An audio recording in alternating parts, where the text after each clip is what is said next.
विनोद तावडे पत्रकार परिषद घेत आहेत, यामध्ये सहभागी होईल। उरलेली यादी वगैरे घोषित करू नको ना, सगळ्यांना तेच आहे सगळं। तर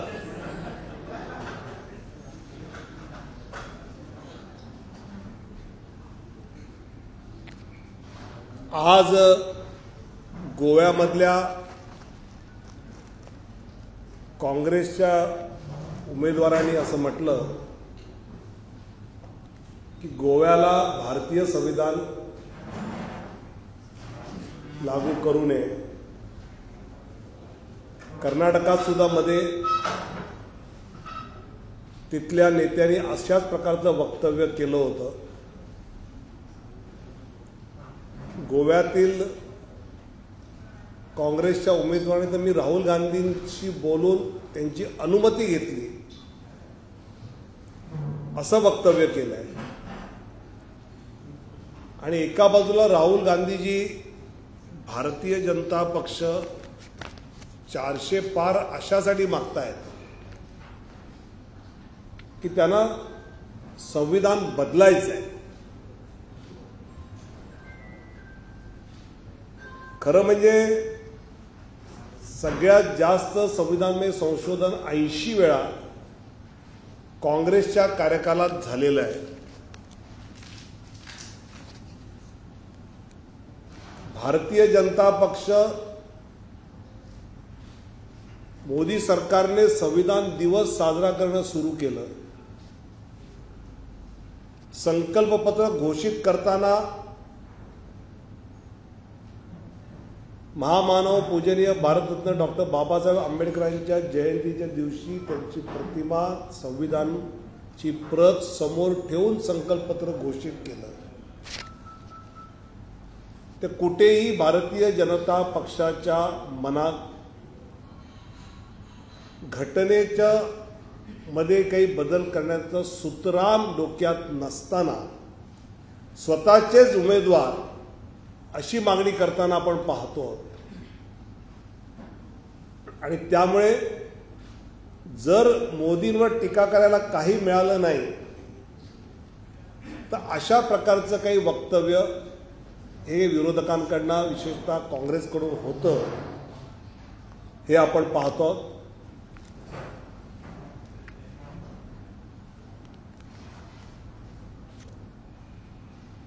गोवा के कांग्रेस के उम्मीदवार ने संविधान गोवा के लिए लागू ना हो ऐसी मांग की और इसके लिए मैंने राहुल गांधी जी की अनुमति ली, इस प्रकार का वक्तव्य किया। कर्नाटक में भी इसी प्रकार कर्नाटक को लेकर वहां के कांग्रेस के नेताओं का वक्तव्य आया है। और ये होने के बावजूद खड़गे जी है, राहुल गांधी जी है, ये कहते हैं कि भाजपा 400 पार इसलिए मांग रही है कि उनको संविधान में संशोधन करना है, संविधान बदलना है। अब तक तो 80 बार संविधान में संशोधन कांग्रेस के कार्यकाल में आए। संविधान बदलने का काम तो कांग्रेस ने किया और हम तो संविधान दिवस मनाना शुरुआत हुई आदरणीय प्रधानमंत्री मोदी जी के सरकार आने के बाद।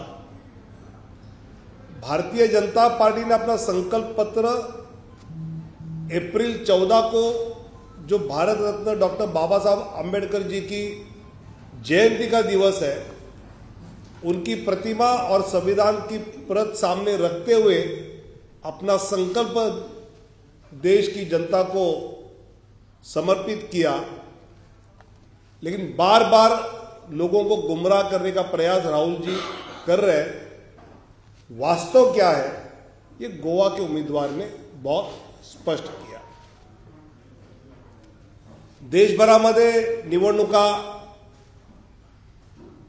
त्याचा धुरळा सुरू आहे। पहिल्या टप्प्याचं मतदान झालं आहे आणि पहिल्या टप्प्यातलं मतदान जे भारतीय जनता पक्ष एनडीएला अपेक्षित आहे त्याप्रमाणे ते मतदान झालंय आणि त्यामुळे आम्ही इथे चांगल्या जागा मिळवू ज्या अपेक्षित आम्हाला आहेत त्या याची आम्हाला खात्री आहे. महाराष्ट्रामध्ये लोकसभेच्या निमित्ताने होणारा प्रचार जर पाहिला तर माझ्यासारख्या प्रामाणिक महाराष्ट्राच्या मातीत जन्माला आलेल्या एका राजकीय कार्यकर्त्याला असं वाटतं की राज्यातला हा प्रचार शाहू फुले आंबेडकर छत्रपती शिवरायांच्या महाराष्ट्राला शोभणारा नाही. कोण नाचा म्हणतो, कोण काय म्हणतो. जो महाराष्ट्र पुरोगामी महाराष्ट्र विचारांच्या आधारावर चालतो त्या महाराष्ट्राचा प्रचार इतक्या एका खालच्या पातळीवर जातो. आम्ही बाळासाहेब ठाकरे आणि शरद पवार साहेब यांची राजकीय विरोध पाहिला. महाजन साहेब, मुंडे साहेब, विलासराव देशमुख हे एकमेकावर टीका करताना पाहिलेले आहेत. पण आज ज्या स्तरावर सगळं चाललंय आणि महाराष्ट्राच्या बाहेर ज्यावेळी दिल्लीमध्ये, बिहारमध्ये, राजस्थानमध्ये लोक विचारतात की प्रचाराचे हे मुद्दे कसे काय, ते खरंच आपला छत्रपती शिवरायांचा महाराष्ट्र, शाहू फुले आंबेडकरांचा महाराष्ट्रात असा प्रचार, अशी राजकीय स्तरावर जाऊन प्रचार करणं हे अतिशय मनाला वेदना देणार आहे. मला असं वाटतं की महाराष्ट्राच्या जनतेला अशा कुठल्याही प्रचारापेक्षा 10 वर्षात एनडीएच्या मोदीजींच्या सरकारमधून महाराष्ट्राला काय मिळालं याचा विचार करणं जास्त गरजेचं आहे. मग गेल्या यूपीएच्या कार्यकालातल्या 10 वर्षाच्या तुलनेत एनडीए सरकारच्या ह्याच्यामध्ये कर वाटपात 33% जास्त वाटा मिळाला किंवा यूपीएच्या 10 वर्षाच्या तुलनेत महाराष्ट्राला एनडीए सरकार, मोदी सरकार आल्यानंतर अनुदान 253% वाढलं. 253% जास्त पैसे महाराष्ट्राला आले. त्यातून आपल्या राज्यात काय झालं असेल याचा विचार जनतेने मतदान करताना केला पाहिजे. मला असं वाटतं की असे अनेक मुद्दे आहेत की ज्या मुद्द्यांच्या माध्यमातून आपल्या राज्याचं प्रगती कशात आहे, आपल्या राज्यातल्या लोकांचा विकास कशात आहे. म्हणजे आर्थिक वर्ष 2021 पासून महाराष्ट्राला बिनव्याजी कर्ज केंद्राकडनं 11,711 कोटी रुपये 11,711 कोटी रुपये हे बिनव्याजी कर्ज दिलं आणि त्यामुळे चांगले मोठे प्रकल्प आपण पुढे जाताना त्यातले पाहतो. मला वाटतं की जनतेला या गोष्टीमध्ये रस आहे. कोण कोणाला काय पद्धतीने म्हणतो आणि कोण कोणाला काय, मला कानात हे सांगितलं होतं त्यानंतर अमुक बोललो होतं, ह्याच्यापेक्षा सामान्य माणसाला मी मतदान दिल्यानंतर पंतप्रधान जे कोणी होणार आहेत त्यांच्या पंतप्रधान होण्यामधून मला काय मिळणार आहे, माझ्या पुढच्या पिढीला काय मिळणार आहे, याचं मला असं वाटतं की त्याच्यावर जो त्यांचा जास्त आहे. मग आम्ही नेहमी जनधन खात्यांचा उल्लेख करतो. जनधन खाती सुरू झाली आणि जनधन खाती सुरू झाली ती त्याचं जर बेसिक विचाराची कुठली गोष्ट असेल तर राजीव गांधींचं वक्तव्य होतं की वरून 1 रुपया दिला की खाली 15 पैसे पोचतात.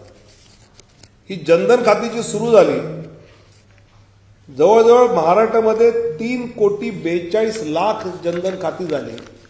म्हणजे जे पैसे शेतकरी सन्मान योजनेतून 6,000 रुपये आले तर राजीव गांधींच्या हिशोबाने 6,000 रुपये जर आले असते तर तिथे गेले किती असते, तर 15% दर हजारी जर काढले आपण एवढेच पोचले असते, पण 6,000 आले तर 6,000 पोचले. मला असं वाटतं की सामान्य माणसाला याच्यामध्ये रस आहे किंवा PM जीवन ज्योती विमा जी योजना होती लाईफ इन्शुरन्सची, त्यामधून महाराष्ट्रामध्ये जवळजवळ 1,35,00,000 सामान्य माणसांची नोंदणी झाली. PM सुरक्षा विमा योजना, त्यातून 3,12,00,000 लोकांनी हा विमा उतरवला फक्त 20 रुपयामध्ये. की अटल पेन्शन योजना जवळजवळ 58,00,000 लोकांनी घेतली आहे. म्हणजे मला यात की मी मतदान लोकसभेला केल्यानंतर मला यातून काय मिळालं तर PM मुद्रा आहे. जवळजवळ 2,33,000 कोटी रुपये, आणि ज्यामध्ये PM मुद्रा म्हणजे 10 लाखापर्यंतचं कर्ज जे उद्योग व्यवसायाला दिलं जातं, त्यात 79% महिलांनी घेतलंय, 20% त्यातल्या अनुसूचित जाती आणि जमातींमधल्यांनी घेतलंय. म्हणजे 2,33,000 कोटी हे जवळजवळ 3 कोटीपर्यंत ना लाभार्थ्यांना आपण दिलं. स्टँडअप इंडियामध्ये 20,000 उद्योजकांना 4,790 कोटी रुपये मंजूर झाले. किंवा PM स्वनिधी आहे, हे रस्त्यावरचे जे विक्रेते असतात त्यांना जवळजवळ महाराष्ट्रामध्ये 8 लाख विक्रेत्यांनी याचा लाभ घेतला. अशी खूप आकडेवारी या सगळ्या याच्यामध्ये आहे. एका बाजूला काँग्रेस म्हणतं रोजगार नाही. आता या सगळ्यातून जो रोजगार मिळाला, मी त्यांना नेहमी म्हणतो की 4 कोटी प्रधानमंत्री आवास योजनेचा घरं बांधली, तर ती घरं काय अशी मोदींनी खिशातनं नेऊन ठेवलं नाही. ते घर बांधायला आर्किटेक्ट लागला, इंजिनियर लागला, मजूर लागले, ते विटा सिमेंट सगळं ते जिथून येतं तिथे रोजगार होता. स्टील लागलं तिथे होता, जिथून घेतलं तिथे रोजगार होता. हा सगळा रोजगार वाढला. असे इनडायरेक्ट रोजगार जे सगळे वाढलेले आहेत हे याच्यामध्ये धरलेच जात नाही. तर सामान्य माणसाला कळतंय की हे आल्यातून काम मिळालंय, हे आल्यातून रोजगार माझ्या कुटुंबाला मिळालाय. आणि त्यामुळे मला असं वाटतं की जलजीवन मिशन म्हणजे घरामध्ये जवळजवळ 75 लाखाहून अधिक घरात थेट नळाने पाणी पोहोचलंय. 75 लाख घरांना हे मिळणं म्हणजे उन्हातान्हात फिरत पाण्यासाठी जावं लागायचं ते या सगळ्यांना मिळणं. किंवा PM आवासमध्ये जवळजवळ 14.25 लाख घरं या ठिकाणी मिळाली आहेत. शहर आणि ग्रामीण मिळून 27 लाख घरं मिळाली आहेत. किंवा स्वच्छ भारतमध्ये 70 लाख घरगुती शौचालय बांधून दिली आहेत. मला वाटतं या अशा इतक्या गोष्टी आहेत की आयुष्यमानमध्ये 2.5 कोटी अधिक लाभार्थी आयुष्यमान ज्यांना ट्रीटमेंट मिळाली त्या कार्ड नंतर. मग गॅस उज्ज्वला लाभार्थी आहेत. गरीब कल्याणमधनं जवळजवळ 7 कोटी लोकांना अन्नधान्य पुरवलं जातं. मला वाटतं ही सगळी म्हणजे मोदींना मत दिलं तर मला काय मिळालं तर मला हे मिळालं. आणि याच्यावर विरोधकांनी टीका करावी ना की तुम्ही म्हणता हे मिळालं, हे नाहीये, हे खरं नाहीये, आम्ही दाखवून देतो. पण ते सोडून ज्या स्तरावर आपण जातो आहोत, खरंच आपण यातून महाराष्ट्राचं नाव मोठं करतो आहोत. जनतेला आपण समोर जात असताना लोकसभेसारख्या निवडणुकीमध्ये आपण काय पद्धतीने पुढे जातो आहोत, मला याचा विचार नक्की विरोधकांनी केला पाहिजे. आणि विशेषतः आधीचं जे आघाडी सरकार होतं त्या आघाडी सरकारच्या काळामध्ये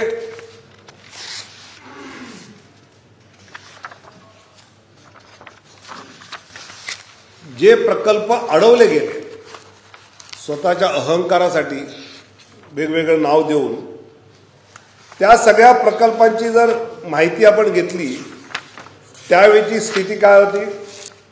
मी मेट्रो कारशेडचा विषय करून 10,000 कोटीचं नुकसान झालं आपलं, पण ते क्लिअर केलं हे सरकार आल्यानंतर. किंवा 45,000 कोटी खर्चून दुष्काळग्रस्त मराठवाडा वॉटर ग्रीड प्रकल्प द्यायचा होता. तो एकनाथ शिंदेचं सरकार आल्यानंतर जे महायुती झालं त्यानंतर आला. मुंबई कोस्टल रोडचं कोळी बांधवांचे विषय एकनाथ शिंदे देवेंद्र फडणवीस सरकारने संपवले, त्यातून ते आलं. अशा सगळ्या गोष्टी आहेत की कुठलं सरकार आलं. म्हणजे रेल्वे मंत्री अश्विनी वैष्णव यांनी म्हणाले बा Mumbai Ahmedabad bullet train oddly होती, ती आता आम्ही लगेच 10 दिवसात सगळ्या आवश्यक परवानग्या क्लिअर करून त्याचं काम चालू केलं. अशा कितीतरी गोष्टी आहेत की आपण ज्या सरकारला लोकसभेमध्ये खासदाराला मतदान करणार, मला असं वाटतं की आपण जे मतदान करणार आहोत ते केवळ तिथला कोणीतरी महायुतीचा उमेदवार आहे त्याला मतदान नसून हे मोदींना मतदान आहे. आणि मोदींना मतदान केलं तर एवढ्या गोष्टी 10 वर्षात आल्या आहेत. आणि 2047 पर्यंत काय देणार हे स्वतः मोदींनी सांगितलं आहे. आणि म्हणून आपल्या मार्फत माझी महाराष्ट्राच्या जनतेला आव्हान आहे की आपल्याला काय मिळणार आहे, आपला विकास कसा आहे, आपल्या पुढच्या पिढीचा विकास कसा आहे, हे लक्षात घेऊन सर्वांनी मतदान करावं. आणि हे लक्षात घेतलं तर स्वाभाविकपणे नरेंद्र मोदींचा प्रतिनिधित्व त्यांच्या लोकसभेत आहेत, त्याचंच ते बटन दाबतील हा मला विश्वास आहे. चला सुरू प्रश्न. सुशांत मग विनोद सुशांत.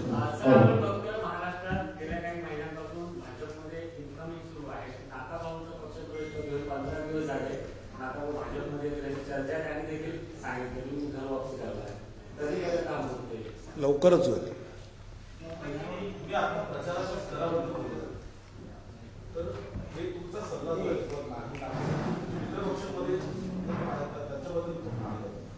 मला वाटतं कोण त्या प्रकारे बोलतोय ते सगळ्यांना आहे ना.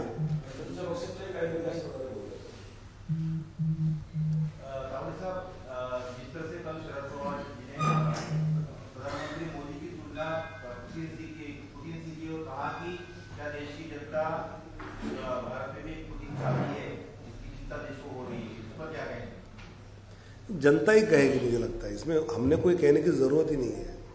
एक शरद पवार साहब जैसे सीनियर लीडर का ये फ्रस्ट्रेशन है कि वो विकास के आधार पर राजनीति न करते हुए कभी जाति के आधार पर इस प्रकार के बात पे करते हैं. महाराष्ट्र के भीतर जिस तरीके से शब्दों की मर्यादा होने जा रही है, लगातार अपशब्द इस्तेमाल हो रहे हैं, पवार साहब का हो या फिर संजय राउत का, उस तरीके के शब्दों को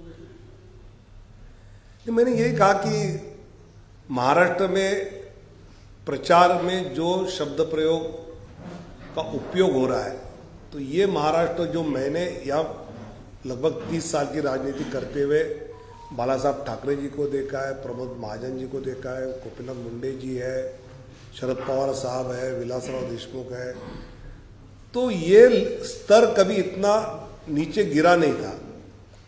एक दूसरे के विरोध में तीखी आलोचना तो पक्की होती थी, लेकिन उसका एक स्तर होता था. लेकिन दुर्भाग्य से छत्रपति शिवाजी महाराज के महाराष्ट्र में इस स्तर तक कैंपेन गिर सकता है. कोई नचैया बोले, कुछ और बोले, ये मन को पीड़ा देता है. BJP in the last 5 years, it had promised 2 crore jobs per year, housing for all by 2022, from doubling of farmers' income by 2022. None of these have been fulfilled. Did these not have Modi ka guarantee? I think the schemes which I have read, if you calculate the jobs created by that will cross the number which we have committed, number one. Number two, housing for all has already started. We have given it to 3 crores. We are giving more, 4 crores. We are giving more in next 2 years also. So what we have promised, we are working on it, and we have achieved a good success also. NDA में कुछ सीटों को लेकर अभी भी चीजें फंसी हुई है, कैंडिडेट नहीं निकले रहे. एमपीए ने अपने कैंडिडेट भी डिक्लेयर कर दिया, प्रचार शुरू कर दिया. क्या आप लोगों के कैंप पर इसका कुछ असर पड़ेगा? हमारी एनडीए बिहार की तो पूरी क्लियर हो गई सीटें। महाराष्ट्र की पूछ रहे थे, हो जाएगा, बहुत बड़ा मामला नहीं है, छोटा सा है। शरद पवारांनी काल टीका केली आहे, शरद पवारांनी काल मोदीवरती टीका केली की नव्या रूपातलं पुतीन जे आहे ते तयार होत आहे, अशी टीका शरद पवारांनी. नाही, मला वाटतं शरद पवार साहेबांसारख्या सिनियर नेत्याने अशा प्रकारची टीका ही त्यांचं फ्रस्ट्रेशन दाखवत आहे की आता काहीच राहिलं नाही मोदींच्या विरोधात, काही बोललं तर लोकांना पटत नाही, तर असं काहीतरी बोलावं का असा त्यांचा प्रयत्न आहे, दुर्दैवी आहे.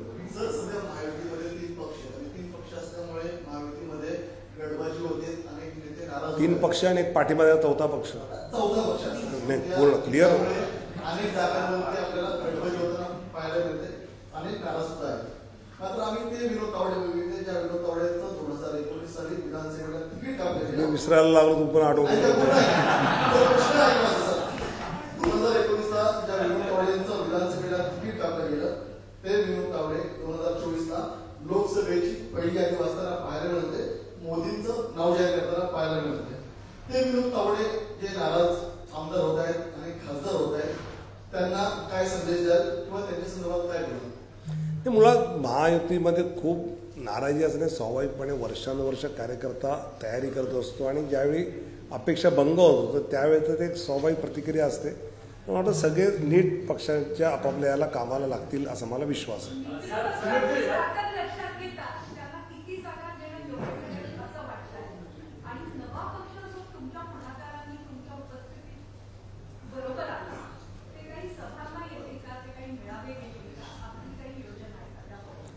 युतीतल्या पक्षांना त्यांच्या ताकदीप्रमाणे जागा मिळतील नक्की एक. आणि महाराष्ट्र नवनिर्माण सेना त्यांचे अध्यक्ष राज ठाकरे यांचं एकनाथ शिंदे देवेंद्र फडणवीस या सगळी चर्चा करून जे त्यांनी ठरवलं आहे त्यात त्यांनी पाठिंबा पूर्ण दिला आहे. सभाना कुठल्या यायचं कधी यायचं मला असं वाटतं की या राज्य पातळीवर ठरेल. आपका रिपीट कर रहे हैं आप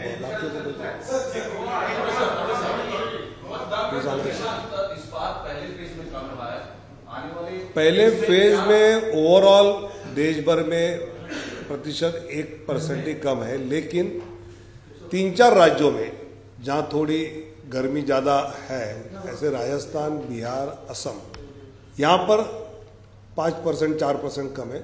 बाकी सभी जगह पर 1-8% ऊपर नीचे ही है, कई जगह पर तो बढ़ भी गया. आपण एक एक प्रश्न घेऊ गौरीशंकर, एक एक प्रश्न घेऊ सगळ्यांना विचारतो.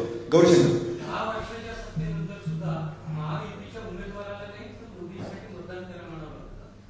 महाराष्ट्रात उमेदवारांच्या निवडीमध्ये काही गोंधळ झाला असं वाटतं? मला वाटतं शेवटी मी मतदान केलेल्या खासदाराच्या माध्यमातून पंतप्रधान कोण निवडला जाणार आहे तर ते तो चेहरा ते नाव हे सांगावंच लागतं, त्याचा उपयोगी असतो आणि त्यामुळे ते नक्कीच मला असं वाटतं योग्य प्रचार आहे. सर तुम्ही आता चौथ्या एक पक्षाचा उल्लेख केला मनसेचा, आता मनसेमधूनच वेगवेगळे नेते पुढे येत आहेत. त्यांचं म्हणणं आहे की संजय देवकुमार असतील, रवींद्र वायकर असतील, अशा लोकांना जे महाराष्ट्र टोळी आहेत त्यांना उमेदवारी देऊ नये. मनसेचं मत आता महायुती विचार घेणार का? बिनशर्त पाठिंबा आहे पण मत विचार घेतलं जाईल उमेदवारी, असं मत राज ठाकरेंनी काही मांडलं असं मी ऐकलं नाही.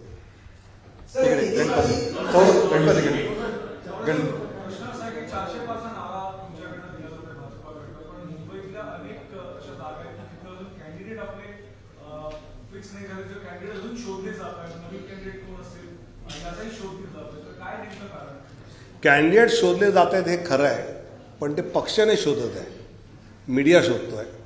पक्षाच्या डोक्यात क्लिअर आहे कोणाला द्यायचं, कधी द्यायचं.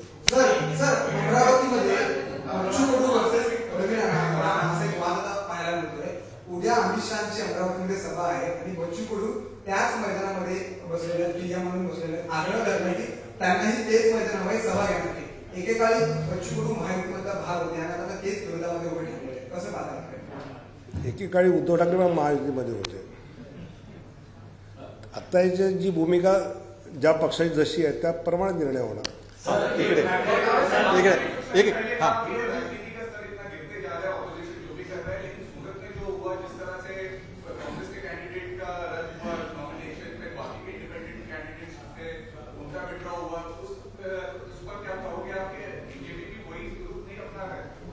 सब राजनीति में आपका स्तर, अगर आपने गलत फॉर्म भरा है और उस पर मैंने ऑब्जेक्शन नहीं लिया तो वो स्तर कोई नीचा नहीं होता है। इंडिपेंडेंट कैंडिडेट को रिक्वेस्ट किया हमने तो विड्रॉ करते ही है, तो उसमें स्तर क्या गिर रहा है?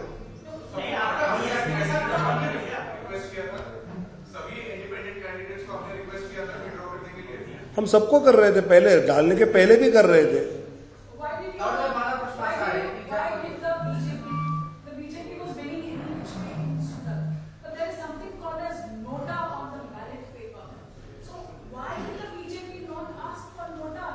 The one who wanted to vote for Nota should have filled the candidate. Why I should be asked to fill if I am contesting to win the election? But should not the election commission have said that there should still be an election? Because we need to. But how can I say about election commission? As per the rules and as per the constitution, whatever it has been written, if everybody withdraws, then there is no candidate. It means if anybody wanted to vote for Nota, he would have filled his candidate. They have not. So Nota wala also is supporting BJP there. माझा प्रश्न असा आहे इकडे की आता महायुतीकडनं महाविकास आघाडीकडनं काँग्रेसचा जाहीरनामा प्रसिद्ध झाला, महाविकास आघाडीचा संयुक्त जाहीरनामा येणार असं समजतंय. मात्र आपल्यासोबत असलेले राष्ट्रवादी काँग्रेसचे अजित पवार यांच्या पक्षाने जाहीरनामा प्रसिद्ध केला, त्यामध्ये जातीनिहाय जनगणना हा जो राहुल गांधी यांचा जो अजेंडा आहे त्यानुसार त्यात नमूद करण्यात आला आहे. एकंदरीत कसं बघता तुम्ही याकडे? म्हणजे मुळात हा राहुल गांधीचा अजेंडा नाही. नंबर 1, राहुल गांधीचा अजेंडा काय आहे? जे मनमोहन सिंग बोलले की या देशाच्या संपत्तीवर पहिला अधिकार अल्पसंख्याकांचा, वंचितांचा नाही. त्यांचा अजेंडा तो आहे. पांडेजी एक सवाल यह है कि प्रधानमंत्री के बयान को लेकर कांग्रेस चुनाव आयोग में गई है और यहाँ पर इलेक्शन मुद्दा बनाया जा रहा है. मंगलसूत्र और मुसलमानों को लेकर जो प्रधानमंत्री ने बयान दिया उसको महाराष्ट्र में सियासी मुद्दा बनाया गया है. तो अच्छा है ना. मुझे लगता है कि अगर किसी भी बीजेपी के नेता का प्रधानमंत्री के वक्तव्य पर वो डिबेट करना चाहते हैं तो हम डिबेट करने के लिए तैयार हैं. जब प्रधानमंत्री मनमोहन सिंह जी ने कहा था, मैं तो थोड़ा अल्पसंख्यक शब्द उपयोग कर रहा हूं, उन्होंने तो बहुत स्पष्ट कहा था हमारे आदिवासी को नहीं मिलेगा, हमारे दलित को नहीं मिलेगा. और कांग्रेस को चिंता इसकी है और उस पर राहुल गांधी कुछ बोले नहीं, सोनिया जी कुछ बोली नहीं, खड़गे कुछ बोले नहीं, तो सबकी सम्मति है. तो क्या यहाँ के नाना पटोले है, उनके साथ रहने वाले शरद पवार है या उद्धव ठाकरे जी है, ये भी सब चाहते हैं क्या कि मनमोहन सिंह ने जो कांग्रेस के नाते कहा है कि देश की संपत्ति पे पहला अधिकार अल्पसंख्यकों का होगा, वंचितों का नहीं. ये मेरा कहना है. चला खूप खूप धन्यवाद. यदुजी व्यक्तिगत भेटीत जास्त विचारते.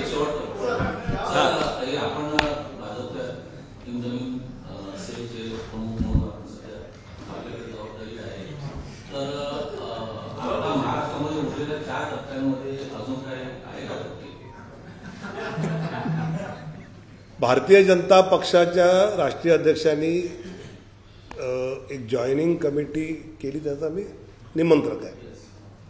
त्यामुळे अशी काही नावं आली की त्या नावांची माहिती घेऊन त्या संबंधित राज्यातल्या आमच्या केंद्रीय नेत्यांना विचारून त्यातला काय पुढे निर्णय होतो तो लोकांसमोर आणायचं काम मी त्या अर्थाने करतो. मला असं वाटतं की तेवढाच फक्त आमचा रोल आहे. तर अशी नाव येऊन काही प्रोसेसमध्ये आलं की त्याप्रमाणे बघू. खूप खूप धन्यवाद. जय हिंद, जय महाराष्ट्र. तेव्हा महाविकास आघाडी सरकारनं आपल्या काळामध्ये अनेक प्रकल्प अडवल्याचा आरोप विनोद तावडे यांनी केलेला आहे. एबीपी माझा, उघडा डोळे बघा नीट.